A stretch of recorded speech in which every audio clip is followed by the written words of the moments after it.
കൊല്ലം ജില്ലയിലെ അഷ്ടമുടി എന്ന പ്രദേശത്താണ് തോമസ് തോബിയാസ് താമസിക്കുന്നത്. കണ്ണെത്താ ദൂരത്തോളം പരന്നുകിടക്കുന്ന അഷ്ടമുടിക്കായലിന്റെ തീരത്ത് മത്സ്യകൃഷിയിലും അനുബന്ധ ജോലികളിലും ഏർപ്പെടുമ്പോഴും വചനവായനയിലും ആത്മീക പ്രവർത്തനങ്ങളിലും സജീവമാണ് ഇദ്ദേഹം. പ്രവാസ ജീവിതത്തിൽ ലഭിച്ച വിസ്മയാവഹമായ അത്ഭുത ദർശനങ്ങൾ ഈ വ്യക്തിയുടെ ജീവിതത്തെ മാറ്റിമറിച്ചു. തുടർന്ന് ജീവിതത്തിൽ സംഭവിച്ച അത്ഭുത മാറ്റങ്ങളെ നമ്മോട് പങ്കുവയ്ക്കുകയാണ് തോമസ് തോബിയാസ്. എൻ്റെ കുഞ്ഞുപ്രായം മുതൽ പള്ളിയിൽ പോകും, കർമ്മങ്ങളിൽ പങ്കെടുക്കും, വീട്ടിൽ വരും. യേശുവിനെക്കുറിച്ച് കേട്ടിട്ടുണ്ട്. യേശു ഒരു ദൈവം, അത്രമാത്രം ചിന്തിച്ചിരുന്ന ഒരു കാലഘട്ടം. എന്നാൽ ഒരു 10-18 വയസ്സൊക്കെ ഉള്ള സമയത്താണ് ആദ്യം ഡിവൈൻ ധ്യാന മന്ദിരത്തെക്കുറിച്ച് കേൾക്കുന്നതും. മാത്രമല്ല, എൻ്റെ സഹോദരിയുടെ വീട് കോയിവിള എന്ന് പറയുന്ന സ്ഥലത്ത് ഡിവൈൻ മന്ദിരത്തിലെ ഒരു ധ്യാനം കൂടാനും. അന്ന് എനിക്ക് അത്ഭുതകരമായിട്ട് ഒരു പൈൽസിൻ്റെ അസുഖം മാറി. അത് സത്യം തന്നെയാണ്. അങ്ങനെ കൂടുതൽ ഞാൻ ധ്യാനം കൂടാനായിട്ട് ഡിവൈനിൽ പോവുകയും ഡിവൈനിൽ പോയി അവിടുത്തെ ആ വചനം പഠിപ്പിക്കലിലേക്ക് ആകൃഷ്ടനാകുകയും അവിടുന്ന് ഒരു ബൈബിളും വാങ്ങി. അതിനു മുമ്പ് എൻ്റെ വീട്ടിൽ ബൈബിളില്ല.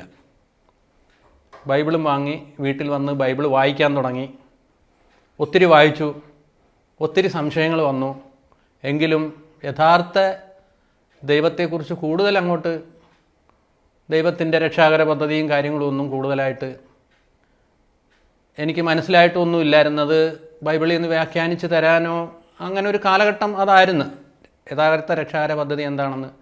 എന്നാലും ഞാൻ സൗദി അറേബ്യയിൽ ജോലി സംബന്ധമായി പോവുകയും അവിടെ ഒരു കമ്പനിയിൽ ഞാനൊരു മെയിൻ്റനൻസിൻ്റെ ഇൻചാർജായിട്ട് ജോലി കിട്ടി. അങ്ങനെ ഒരു പുതിയ ബ്രാഞ്ചിലേക്ക് പോകുമ്പോൾ അവിടെ എനിക്ക് ഇഷ്ടംപോലെ സമയം കിട്ടി. കാരണം ബ്രാഞ്ച് സ്റ്റാർട്ടായിട്ടില്ല, വലിയ ഒരു ഹൈപ്പർ മാർക്കറ്റ്. അപ്പോൾ അവിടുത്തെ മേൽനോട്ടമൊക്കെ വഹിച്ചിട്ട് എനിക്ക് അവിടെ ആരെങ്കിലും എന്തെങ്കിലും സാധനം വരുമ്പോഴോ ഒക്കെ പോയി നോക്കി അത് റിസീവ് ചെയ്തിട്ട് എനിക്ക് തിരിച്ച് റൂമിൽ പോകാം. ആ സമയത്ത് ഞാൻ ബൈബിള് കൂടുതലായിട്ട് ആർത്തിയോടെ വായിക്കാൻ തുടങ്ങി, ആ കമ്പനിയുടെ അക്കോമഡേഷനിൽ ഇരുന്നുകൊണ്ട്. എന്നാൽ കൂടുതൽ ആഗ്രഹത്തോടെ വായിക്കാൻ തുടങ്ങിയപ്പോൾ വെളിപ്പാടുകൾ കിട്ടാൻ തുടങ്ങി. ഓരോരോ കാര്യങ്ങളെക്കുറിച്ചും ഞാൻ വായിക്കുന്ന ഭാഗങ്ങളെക്കുറിച്ച് കർത്താവ് എന്നോട് ഇടപെടാൻ തുടങ്ങി. അന്ന് അവിടെ ബ്രാഞ്ച് സ്റ്റാർട്ടായി. പല സഹോദരങ്ങളും എൻ്റെ അടുത്ത് ഞാനിങ്ങനെ പ്രാർത്ഥിക്കുന്ന കാര്യങ്ങൾ അറിയാം. അങ്ങനെ പല സഹോദരങ്ങളും വന്ന് പ്രാർത്ഥിക്കാൻ പറയുന്നു. ഞാൻ ആ പൂർണ്ണ വിശ്വാസത്തോടെ പ്രാർത്ഥിക്കുമ്പം അവർക്ക് അത്ഭുതകരമായിട്ട് വിടുതലുണ്ടാകുന്നത് കണ്ടിട്ട് ഞാൻ തന്നെ അതിശയിച്ചു പോയി. എന്നാൽ ഒരു ദർശനം കർത്താവ് എനിക്ക് തരുന്നു. അതിങ്ങനെയാണ്. ഒരു ദൈവദാസൻ, ദൈവത്തിൻ്റെ വേല ചെയ്യുന്ന ഒരു വ്യക്തിയെ ഉച്ച സമയത്ത് ഞാൻ ഭക്ഷണം കഴിച്ചിട്ട് കിടന്നുറങ്ങുന്ന സമയത്താണ് ഒരർദ്ധമയക്കത്തിൽ ഞാൻ കാണുകയാണ്. ഒരു വ്യക്തി, ദൈവത്തിന് വേണ്ടി വേല ചെയ്യുന്ന ഒരു വ്യക്തി, ആ വ്യക്തിയെ ഞാനിങ്ങനെ ദർശനത്തിൽ കാണുന്നു. ആ വ്യക്തിയുടെ അടുക്കലേക്ക് ഞാൻ ചെന്നിട്ട്, സഹോദര, ഞാനിവിടെ ഇതുപോലെ പലർക്കും വേണ്ടി എൻ്റെ അടുത്ത് പലരും പ്രാർത്ഥിക്കാൻ വരുന്നു. അവർക്ക് വേണ്ടി പ്രാർത്ഥിക്കുമ്പം അതിശയകരമായിട്ടുള്ള കാര്യങ്ങൾ കൂടെ നടക്കുന്നു എന്ന് പറയുമ്പം ആ വ്യക്തി എൻ്റെ തലയിൽ കൈവെക്കുന്നതായിട്ടാണ് ഞാൻ കണ്ടത്. പിന്നെ വലിയ ഒരു ദർശനമാണ് കണ്ടത്. ആത്മാവിൻ്റെ ശക്തി ഇറങ്ങി വരുന്ന ആ ഒരു, എന്താ പറയുക, ഞാൻ ആ വ്യക്തിയുടെ മുമ്പിൽ നിൽക്കുന്നതും ആ വ്യക്തി എൻ്റെ തലയിൽ കൈവെക്കുന്നതുമായിട്ട് കാണുന്നെങ്കിലും കുനിഞ്ഞു നിന്ന് കണ്ണടച്ച് പുള്ളിയുടെ മുമ്പിൽ നിൽക്കുന്ന എൻ്റെ കണ്ണിൻ്റെ മുന്നിലൂടെ മനുഷ്യനെ വിവരിച്ച് പറയാൻ പറ്റാത്ത രീതിയിലുള്ള പ്രത്യേകമായ ഒരു വർണ്ണങ്ങൾ ഇങ്ങനെ ഒഴുകി ഒഴുകി ഒഴുകി ഒഴുകി ഇറങ്ങിക്കൊണ്ടിരിക്കുക. എനിക്കാണെങ്കിൽ ഈ ഭൂമിയിൽ ഞാൻ ഇതുവരെ അനുഭവിച്ചിട്ടില്ലാത്ത അത്ര വലിയ ഒരു സന്തോഷം, വലിയൊരു അനുഭൂതി. അപ്പം എനിക്ക് വ്യക്തമായി മനസ്സിലാകുന്നത് എന്താണെന്നറിയാമോ? എൻ്റെ ശരീരത്തിൻ്റെ വെയിറ്റ് 0. കാരണം ഞാൻ കാറ്റിലാടുന്നത് പോലെ നിന്ന് ആടുകയാണ്. ഇത് ഞാൻ ദർശനത്തിൽ കണ്ടുകൊണ്ടിരിക്കുക. എന്നാൽ ഇത് കണ്ടുകൊണ്ടിരിക്കുമ്പോൾ എൻ്റെ ഉണർന്നപ്പം എനിക്കൊരു സത്യം മനസ്സിലായി. ഞാൻ കിടക്കുകയാണ്, ഞാൻ കണ്ടതൊരു ദർശനമാണ്. പക്ഷേ എനിക്ക് കണ്ണു തുറക്കാൻ ഇഷ്ടമില്ല. കണ്ണു തുറക്കാൻ ഇഷ്ടമില്ല. കാരണം എനിക്ക് ഈ ഭൂമിയിലെ ഒരു കാഴ്ചയും പിന്നെ കാണണ്ട. പിന്നീടാണ് എനിക്ക് മനസ്സിലായത്, ആ ആകാശം പൊട്ടി വന്ന് ഈ അനുഭവം പറയുമ്പോൾ അതിൻ്റെ ഇടയ്ക്ക് ഒരു കാര്യം ഞാൻ മറന്നുപോയി. ഞാൻ ആ വ്യക്തിയുടെ മുമ്പിൽ നിൽക്കുമ്പോൾ ആ വ്യക്തി എൻ്റെ തലയിൽ കൈവെക്കുമ്പോൾ സാധാരണ രീതിയിൽ ഒരു ചെറിയ ശബ്ദം കേട്ടാൽ ഞെട്ടി വിറയ്ക്കുന്ന ഞാനാണ്. എന്നാൽ ഭൂമിയിൽ ഒരു വലിയ ആറ്റം ബോംബ് ഇട്ടാൽ എത്രത്തോളം ശബ്ദം ഉണ്ടാകുമോ അത്ര വലിയൊരു ശബ്ദത്തിൽ, ആകാശത്തിൽ അത്ര വലിയൊരു ശബ്ദം ഉണ്ടായിട്ടാണ് ഈ വർണ്ണങ്ങൾ എൻ്റെ കണ്ണിൻ്റെ മുന്നിലൂടെ ഒഴുകിയിറങ്ങുന്നത്. അവസാനം ഞാൻ ഉണർന്നു കഴിഞ്ഞപ്പം എനിക്ക് മനസ്സിലായി, ആകാശം പൊട്ടിക്കീറിക്കൊണ്ട് എന്നിലേക്ക് ഇറങ്ങി വന്നത് പരിശുദ്ധാത്മാവായിരുന്നു. കാരണം എനിക്ക് ഈ ഭൂമിയിൽ ഒന്നും വേണ്ട, ഒന്നും കാണണ്ട, ഒന്നും കാണാൻ എനിക്കിഷ്ടമില്ല. ഞാൻ കണ്ടുകൊണ്ടിരുന്ന കാഴ്ചകൾ തന്നെ എനിക്ക് വീണ്ടും വീണ്ടും കാണണം. കുറേ നേരം ഞാൻ അങ്ങനെ തന്നെ കിടന്നു. പക്ഷേ മനസ്സിലായി, ഇനിയിപ്പോൾ ആ കാഴ്ചകളൊന്നും വരില്ല. അങ്ങനെ ഞാൻ എണീറ്റ് അന്ന് എന്നോടൊപ്പം കൂടുതൽ ആത്മീയ കാര്യങ്ങളിൽ ഇടപെട്ടുകൊണ്ടിരുന്ന ഒരു ബ്രദറിനെ വിളിച്ച് ഞാൻ കാര്യം പറഞ്ഞു. അതുപോലെ അതിനുശേഷം വലിയ വലിയ അത്ഭുതങ്ങൾ ആ അപ്പാർട്ട്മെൻറ്റിൽ തന്നെ നടന്നിട്ടുണ്ട്. ഞങ്ങൾ ഒരു കണ്ണുപോയ ഒരു ശ്രീലങ്കക്കാരൻ്റെ കണ്ണ് ആ വ്യക്തി എന്നോട് പ്രാർത്ഥിക്കാൻ വിളിച്ച് പറഞ്ഞിട്ട് കണ്ണ് കത്തി കൊണ്ട് കുത്തി വെളിയിലെടുത്ത്, തന്നെ കുത്തിയെടുത്തതല്ല, കാർട്ടൂൺ കട്ട് ചെയ്തപ്പം വെളിയിൽ വന്ന കണ്ണ്, ആ കണ്ണ് കൊണ്ട് ഡോക്ടേഴ്സ് അവിടെ അത് എഴുതി തള്ളി സൗദി അറേബ്യയിൽ, ഇനി ആ കണ്ണ് കാണില്ലെന്ന്.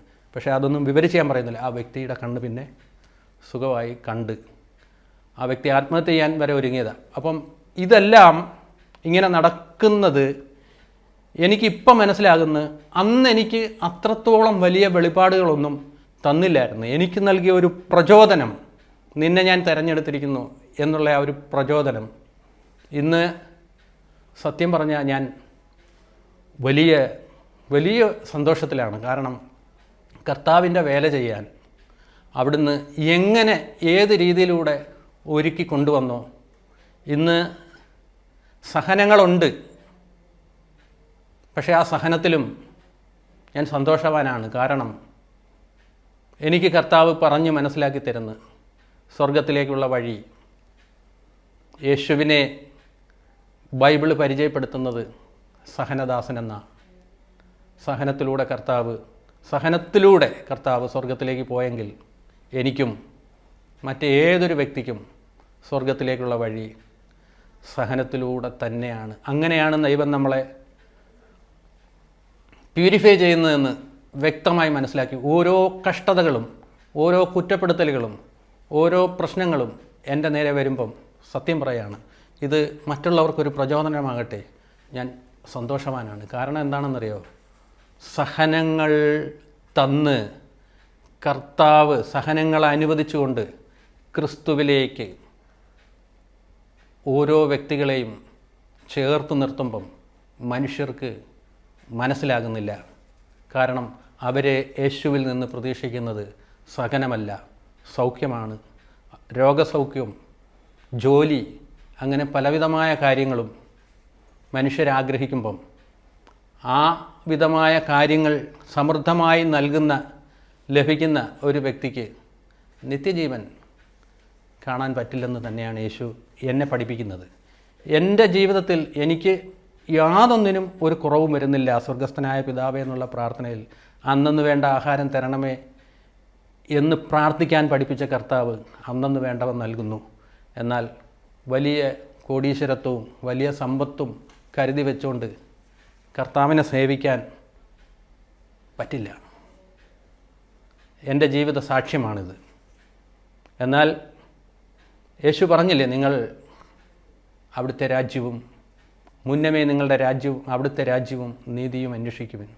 ദൈവത്തിൻ്റെ രാജ്യവും ദൈവത്തിൻ്റെ നീതിയും അന്വേഷിക്കുന്ന ഒരു വ്യക്തിക്ക് ആ വചനമാണ് ഇന്ന് എന്നെ ഞാൻ ഏറ്റവും കൂടുതൽ മറ്റുള്ളവർക്ക് പങ്കുവെച്ചു കൊടുക്കുന്നു. അത് തന്നെയാണ് യേശു പറയാണ്, അപ്പോൾ നിങ്ങൾക്ക് വേണ്ടവ പിതാവ് അറിഞ്ഞ് തന്നു കൊള്ളും. അത് പറയാനുള്ള സാഹചര്യം എന്തു കുടിക്കും, എന്തു തിന്നും എന്ന് നിങ്ങൾ ആകുലരാകണ്ട.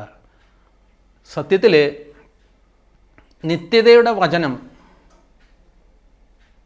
നിത്യജീവനിലേക്കുള്ള വഴി യേശു ആരോടും പറഞ്ഞില്ല ഞാൻ നിങ്ങളുടെ ബിസിനസ് നന്നാക്കി തരാമെന്ന്. അതാണ് ഞാൻ മനസ്സിലാക്കുന്നത്. ബിസിനസ് അനുഗ്രഹിക്കാം, നിങ്ങൾക്ക് ജോലി മേടിച്ചു തരാം, നിങ്ങളുടെ എല്ലാ അനുഗ്രഹങ്ങളും, ഇതൊന്നും കർത്താവ് ആരോടും പറഞ്ഞില്ല. കർത്താവ് പറഞ്ഞത് ഇതാണ്, നിങ്ങൾ അവിടുത്തെ രാജ്യവും നീതിയും അന്വേഷിക്കും. ദൈവത്തിൻ്റെ രാജ്യവും ദൈവത്തിൻ്റെ നീതിയും ഞാൻ അന്വേഷിക്കുന്നതുകൊണ്ട്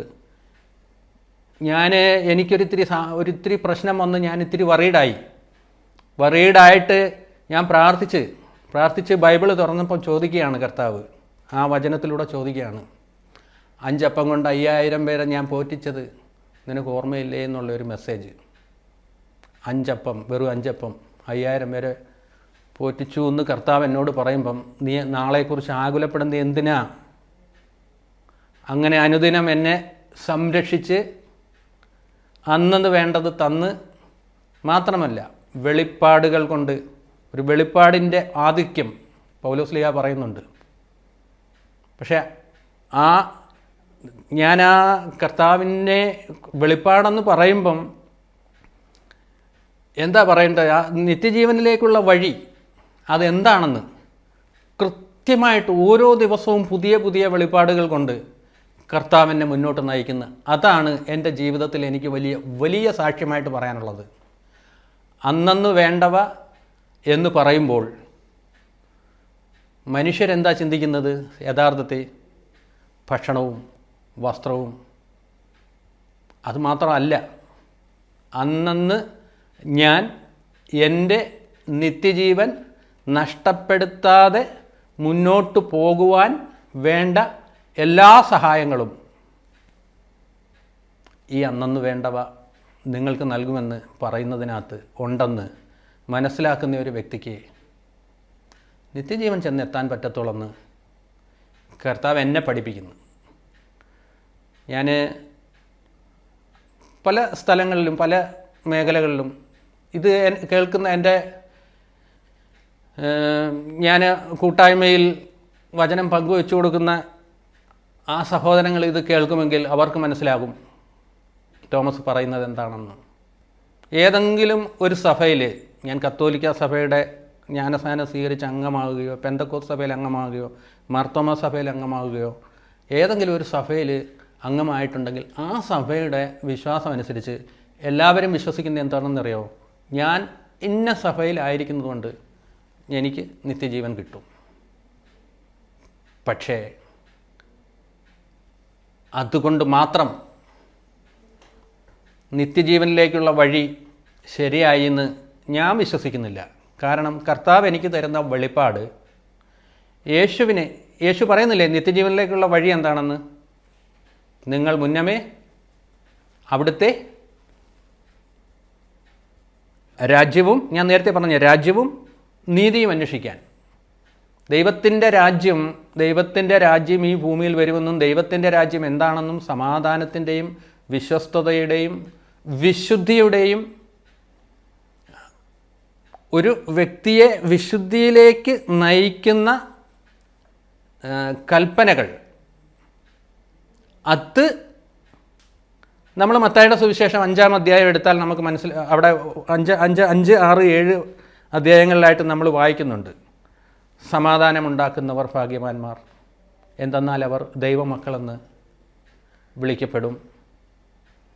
ശത്രുക്കളെ സ്നേഹിക്കുക, നിങ്ങളെ ദ്രോഹിക്കുന്നവർക്ക് വേണ്ടി പ്രാർത്ഥിക്കുക, നിൻ്റെ കണ്ണ് പാപഹേതുവാകുന്നെങ്കിൽ അത് ചൂഴ്ന്നെടുത്ത് കളയുക. ഈ വചനഭാഗങ്ങൾ ഒരു സാധാരണ വിശ്വാസികൾ എടുത്ത് വായിക്കുകയോ അതനുസരിക്കാൻ ശ്രമിക്കുകയോ ഒന്നും ചെയ്യാറില്ല. അപ്പം ഈ വിധമായ മേഖലകളിലൂടെ ഒരു വ്യക്തി മുന്നോട്ട് കർത്താവിൻ്റെ ഹിതം എന്തെന്ന് അന്വേഷിച്ച് അറിഞ്ഞ് അവിടുത്തെ പിൻപറ്റി മുന്നോട്ട് പോകുന്ന ഒരു വ്യക്തിക്ക് മാത്രമേ നിത്യതയിലെത്താൻ പറ്റൂ.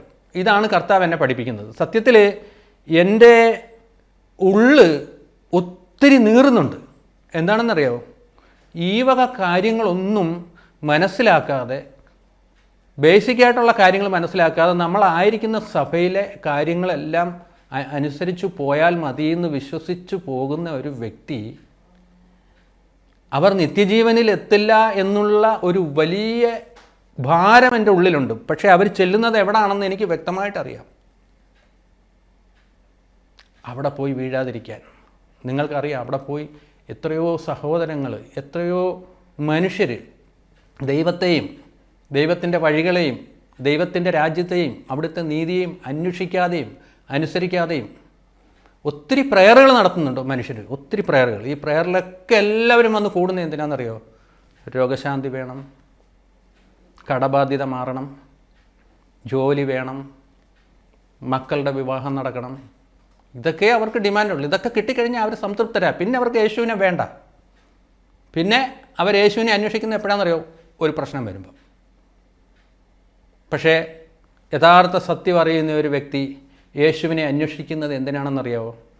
യേശു കടന്നുപോയ ആ പാതയിലൂടെ കടന്നുപോയി നിത്യജീവൻ എത്താൻ വേണ്ടിയാണെന്ന്, അതിനു വേണ്ടിയാണ് യേശു വന്ന് നമ്മളുടെ പാപങ്ങൾ ഏറ്റെടുത്തതെന്നും കാൽവരിയിലെ കുരിശിൽ നമ്മൾ ലേവ്യ പുസ്തകത്തിൽ 16-ാം അധ്യായത്തിൽ 2 ബലിമൃഗങ്ങളെക്കുറിച്ച് കാണിക്കുന്നുണ്ട്. അതിൽ ഒരു ബലിമൃഗം അസസ്സേലിന് വേണ്ടി മാറ്റിവെച്ചത്. ആ അസസ്സേൽ എന്ന് പറഞ്ഞതിൻ്റെ അർത്ഥം നോക്കിയപ്പോൾ അത് മനസ്സിലായത് ബലിമൃഗമെന്നാണ്. ഈ അസസ്സേലിന് വേണ്ടി മാറ്റിവെച്ച മൃഗത്തിൻ്റെ തലയിൽ പ്രധാന പുരോഹിതൻ കൈവച്ച് ആണ്ടിലൊരിക്കൽ സർവ മനുഷ്യരുടെയും പാപം അവൻ്റെ തലയിൽ ഏൽപ്പിച്ച് വെച്ചിട്ട് അതിനെ ഒരുവൻ വിജനസ്ഥലത്തേക്ക് കൊണ്ടുപോയി വിട്ടുകളയുന്നു. മറ്റൊരു മൃഗം കൊണ്ടുപോയി അറുക്കപ്പെട്ട് അതിൻ്റെ രക്തം എടുത്ത് അതിവിശുദ്ധ സ്ഥലത്തേക്ക് കൊണ്ടുപോയി അതിനെ ശുദ്ധീകരിക്കുന്നു. ഇത് രണ്ടും യേശുക്രിസ്തുവിനെ കാണിക്കുന്നതാണ്. ആ യേശുക്രിസ്തു കാൽവരി മലയിൽ പിടിക്കപ്പെട്ട നിമിഷം അന്നത്തെ മഹാപുരോഹിതനായ കയ്യഫാസ് പറഞ്ഞു, ജനത്തിന് വേണ്ടി ഒരുവൻ മരിക്കുന്നത് നന്നായിരിക്കുമെന്ന്. അങ്ങനെ അന്നത്തെ മഹാപുരോഹിതൻ പ്രവചിക്കുകയായിരുന്നു, യേശുക്രിസ്തു ഈ മനുഷ്യരുടെ പാപം ഏറ്റെടുത്ത് മരിക്കണം എന്ന്. അങ്ങനെ യേശു നമ്മളുടെ പാപം ഏറ്റെടുത്ത് മരിച്ചു, കുരിശിൽ മരിച്ചു. ആ സത്യം യഥാർത്ഥത്തിൽ എനിക്ക് മനസ്സിലായ നിമിഷം മുതൽ ഇന്നും ഞാൻ എൻ്റെ ജീവിതത്തിൽ ഇന്നും ഞാൻ വളരെ സന്തോഷവാനാണ്. കാരണം അങ്ങനെ ഒരു വലിയ വെളിപ്പാട് എനിക്ക് തന്നത് മുതൽ എനിക്ക് വലിയ സന്തോഷം. കാരണം എനിക്ക് നിത്യത എന്താണെന്ന് മനസ്സിലാക്കാൻ, നിത്യതയിലേക്ക് നടന്നു നീങ്ങാൻ കർത്താവ് ആ വഴികളെല്ലാം തുറന്നു. സത്യമായിട്ടും സഹോദരങ്ങളെ, ഞാൻ നിങ്ങളോട് പറയുന്നത് ഒന്ന് മാത്രമാണ്. സാധാരണമായിട്ടുള്ള ഒരു വിശ്വാസ ജീവിതം പോരാ എന്ന് കർത്താവ് എന്നെ പഠിപ്പിക്കുന്നു. എനിക്കതിൽ വലിയ സന്തോഷമുണ്ട്. വെളിപ്പാടുകൾ തരുന്നത് എന്തിനാണ്? വെളിപ്പാടുകൾ പോയിരുന്ന് വ്യാഖ്യാനിച്ച് മറ്റുള്ളവരുടെ മുമ്പിൽ ആളാവാനാണോ? അല്ല. എനിക്ക് കർത്താവ് എന്നെ സ്നേഹിക്കുന്നത് കൊണ്ട്, എൻ്റെ നിത്യജീവിതം എവിടെ ആയിരിക്കണമെന്ന് അവിടുന്ന് ആഗ്രഹിക്കുന്നതുകൊണ്ട്, എന്നോടുള്ള സ്നേഹത്താൽ എനിക്ക് നൽകുന്ന വെളിപ്പാടുകൾ അനുസരിച്ച്, യോഹന്നാൻ്റെ സുവിശേഷം 15-ാം അധ്യായത്തിലാണ് പറയുന്നത്, ഞാൻ മുന്തിരിവള്ളിയും നിങ്ങളതിൻ്റെ ശാഖകളുമാണ്. അപ്പം യേശുക്രിസ്തുവിൽ ആകുന്ന ആ മുന്തിരിവള്ളിയോട് ഞാനല്ല, എനിക്ക് സ്വന്തമായി കൽപ്പനകൾ അനുസരിക്കാൻ പറ്റില്ലെന്ന് ആ ഒരു ഉപമയിലൂടെ കർത്താവ് എന്നോട് പറഞ്ഞു വരുമ്പം സത്യത്തിൽ എനിക്ക് വലിയ സന്തോഷം വരുന്നു. എന്താണെന്നറിയോ? കുറേ കാലം ഞാൻ എന്ത് ചെയ്തെന്നറിയോ? ശത്രുവിനെ സ്നേഹിക്കാൻ നോക്കി, ദ്രോഹിക്കുന്നവർക്ക് വേണ്ടി പ്രാർത്ഥിക്കാൻ നോക്കി, അവർക്ക് വേണ്ടി പ്രാർത്ഥിക്കാൻ ശ്രമിച്ചു. ആദ്യമൊക്കെ ജയിക്കും, പിന്നെയും ദേ കിടക്കുന്നു. പക്ഷേ കർത്താവ് എന്നിൽ വന്ന് യേശുക്രിസ്തുവിൻ്റെ സഹായം ഇല്ലാതെ ഒരു വ്യക്തിക്കും ഈ കൽപ്പനകൾ അനുസരിക്കാൻ പറ്റില്ലെന്ന് വലിയ ഒരു വെളിപ്പാട് എനിക്ക് കർത്താവ് തന്നതിനെ ഓർത്ത് ഞാനിന്ന് ഏറ്റവും സന്തോഷവാനാണ്. എൻ്റെ ജീവിതത്തിലെ ഏറ്റവും വലിയ സന്തോഷം ഇതാണ്. കർത്താവ് എനിക്ക് വെളിപ്പെടുത്തി തന്ന ആ ഒരു സത്യം, യേശുവാകുന്ന മുന്തിരിവള്ളിയിൽ ചേർന്ന് നിൽക്കാനും യേശുവിന് ആകുന്ന മുന്തിരിവള്ളിയിൽ നിന്ന് ഫലങ്ങൾ സ്വീകരിച്ച് എനിക്ക് അവിടുത്തെ കൽപ്പനകളെ അനുസരിക്കാൻ അവിടുന്ന് തന്നെ സഹായിക്കുന്നതിനായി ഞാൻ നന്ദി പറയുന്നു.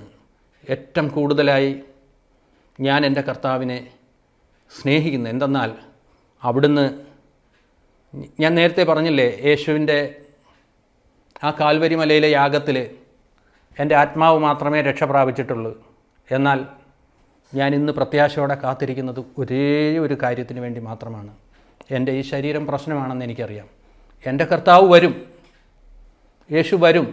എനിക്ക് ആ സമ്മാനം കൂടെ കർത്താവിൻ്റെ കയ്യിൽ നിന്ന് സ്വീകരിക്കണം. ആ സമ്മാനം ഇതാണ്: കർത്താവ് വരുമ്പോൾ എനിക്ക് പുതിയ ഒരു ശരീരം തരും. അതിൻ്റെ അനേക ഭാഗങ്ങളിൽ അത് വെളിപ്പെടുത്തിയിട്ടുണ്ട്. റോമാക്കാർക്ക് എഴുതിയ ലേഖനം 8-ാം അധ്യായത്തിൻ്റെ 18-ാം വചനം പറയുന്നുണ്ട്, വെളിപ്പെടാനിരിക്കുന്ന മഹത്വത്തോട് തുലനം ചെയ്യുമ്പോൾ ഇന്നത്തെ, അതായത് വെളിപ്പെടാനിരിക്കുന്ന ആ മഹത്വമുള്ള ശരീരം, ഈ ശരീരം മാറ്റി സ്വർഗീയ പദാർത്ഥങ്ങളാൽ നിർമ്മിതമായ ഒരു ശരീരം എനിക്ക് എൻ്റെ കർത്താവ് തരും വരേക്കും ഞാൻ ബലഹീനനാണ്. പൂർണ്ണമായി എനിക്ക് അനുസരിക്കാൻ സാധിക്കില്ല.